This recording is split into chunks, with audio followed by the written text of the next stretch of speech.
नमस्कार दोस्तों। दुनिया के अलग अलग हिस्सों में ऐसी कई जनजातियां हैं जो अपने आप में किसी रहस्य से कम नहीं हैं, चाहे वो अफ्रीकन आदिवासी हों या फिर अमेज़न की जनजातियां। वो जनजातियां ऐसी हैं जहां महिलाएं हर वो काम करती हैं जो अमूमन दुनिया भर में पुरुष करते हैं। यहां तक कि समुदायों के पुरुषों को शादी के बाद पत्नी के साथ ससुराल में जाकर रहना पड़ता है। कौन सी है ये जनजाति और भारत में कहां पाई जाती है, दोस्तों इसके बारे में बताएं। उससे पहले अगर आपने हमारे चैनल को सब्सक्राइब न किया हो तो प्लीज करें। एक अनोखी जनजाति भारत के मेघालय में रहने वाली खासी जनजाति है। इस जनजाति में घर परिवार के सदस्यों का भार पुरुषों की जगह महिलाओं के कंधों पर होता है।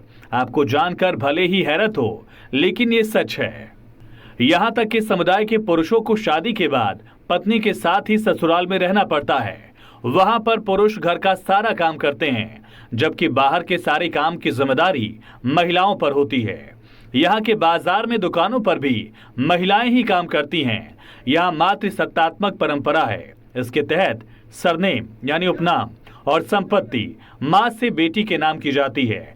आमतौर पर बच्चे का नाम पिता से जुड़ा होता है, लेकिन इस समुदाय में ऐसा नहीं है। समुदाय में सबसे छोटी बेटी को विरासत का सबसे ज्यादा हिस्सा मिलता है और इसी कारण से उसी को माता पिता, अविवाहित भाई बहनों और संपत्ति की देखभाल भी करनी पड़ती है। छोटी बेटी को खात डूह कहा जाता है। उसका घर हर रिश्तेदार के लिए खुला रहता है। इस समुदाय में लड़कियां बचपन में जानवरों के अंगों से खेलती हैं। उनका इस्तेमाल आभूषण के रूप में भी करती हैं। मेघालय के समुदाय में मातृसत्तात्मक परंपरा को लेकर कई बातें प्रचलित हैं। कुछ लोगों का कहना है कि काफी पहले इस समुदाय के पुरुष युद्ध पर चले गए और पीछे महिलाओं को छोड़ गए। इस कारण से महिलाओं ने अपने बच्चों को अपना नाम दे दिया।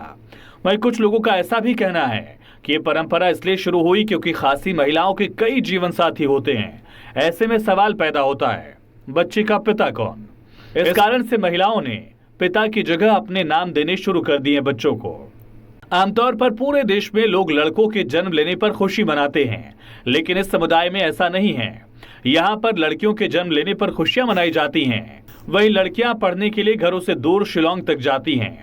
वहां पर वो ग्रेजुएशन और उसके आगे की पढ़ाई पूरी करती हैं। वहीं पुरुष ज्यादा शिक्षित नहीं होते हैं। इसके अलावा यहाँ की महिलाओं को कब और किससे शादी करनी है, ये खुद ये महिलाएं तय करती हैं। खासी जनजाति मेघालय के खासी और जयंतिया पहाड़ी जिलों में रहती हैं। इसका उत्तरी ढलान ब्रह्मपुत्र घाटी तक और दक्षिणी ढलान सुरमा घाटी तक जाता है। खासी शब्द ऑस्ट्रो एशियाटिक भाषा बोलने वाले लोगों के मोन खमेर निकोबार समूह पर लागू होता है, जो दक्षिण पूर्व एशिया से पूर्वोत्तर भारत की पहाड़ियों में चले गए थे। कुछ इतिहासकारों के अनुसार खासी एक सामान्य शब्द है जिसका इस्तेमाल विभिन्न जनजातियों और उप जनजातियों के लिए किया जाता है जो खासी पहाड़ियों और जयंतिया पहाड़ियों में निवास करते हैं। खासियों की पुरानी और समृद्ध मौखिक परंपरा है। हालांकि अंग्रेजी उनकी दूसरी भाषा है। मछली पकड़ना, पक्षियों का शिकार करना, तोरों, कुत्तों, मुर्गियों और बतखों और बदबुकियों का पालन पोषण करना जैसे काम करते हैं। कुटीर उद्योगों और औद्योगिक कलाओं में बेंत और बांस का काम, लोहार से लेकर सिलाई, हथकरघा, बुनाई और कताई के साथ कोकून पालन जिससे रेशम बनता है, लाख का उत्पादन, पत्थरबाजी, ईंट बनाना, आभूषण बनाना, मिट्टी के बर्तन, लोहा गलाना, मधुमक्खी पालन, तमाम इसमें साधन शामिल हैं। खासी एक ईश्वरवादी हैं, यानी कि वो सिर्फ एक ईश्वर को मानते हैं।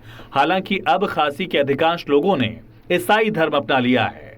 हालांकि वो अपने पारंपरिक धर्म में भी निहित हैं। कुछ लोग हिंदू धर्म भी मानते हैं। खासी रस्में नृत्य प्रदर्शन की मदद से कई त्योहार मनाते हैं, जैसा कि आमतौर पर अलग अलग आदिवासी जनजातियों में देखा गया है। नृत्य और संगीत खासी जीवन का भी एक अभिन्न हिस्सा है। खासी अपनी आदिवासी पहचान को बनाए रखने की कोशिश कर रहे हैं। अपनी अनूठी सांस्कृतिक विरासत के साथ खासी जनजाति आज भी भारत जनसांख्यिकी का एक अभिन्न अंग बनी हुई है। दोस्तों, कैसा लगा आपको ये वीडियो? अगर ये वीडियो पसंद आया हो तो प्लीज हमारे चैनल को लाइक करें, सब्सक्राइब करें।